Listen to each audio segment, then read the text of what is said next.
Stop eating Shalom, Mr. unclean Dayel. food. So the Most High says you got to stop eating the unclean food. He said those are foods that cannot be consumed at all, even the products of that animal. Stop eating them and stop using them. He says you are defiling yourself with detestable creatures. He said when you consume these animals or creatures or the byproducts thereof, you are making yourselves unclean. He said, I call upon you through compassion of Elohim to present your bodies a living offering or sacrifice, set apart, well-pleasing to Elohim, your reasonable worship. He's saying to present yourselves, your body, as a living sacrifice unto him, holy and acceptable, as your reasonable worship. The Most High requires sacrifice.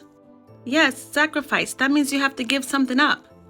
An offering. The Most High requires an offering from you. And in this case, he's asking for your bodies. He also desires your sacrifice of praise. By him, therefore, let us offer the sacrifice of praise to God continually. That is the fruit of our lips, giving thanks to his name. Yes, we ought to give thanks in all things. But even praying over our food doesn't change his laws.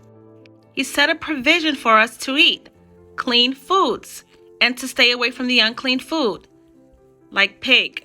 You cannot eat pig. You cannot eat any type of shellfish whatsoever. That includes shrimp, lobster, and crab.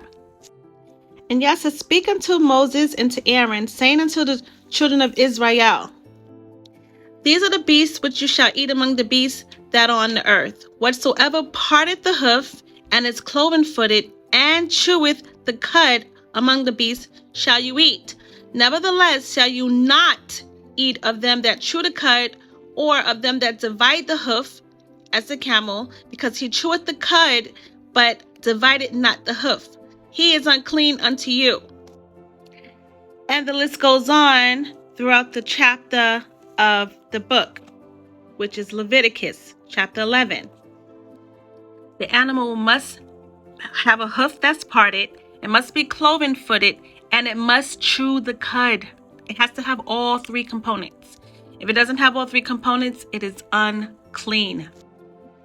As for seafood, now there's more provisions about animals that live in the water, creeping things, animals that crawl upon the earth, animals that fly in the air, and bugs and insects.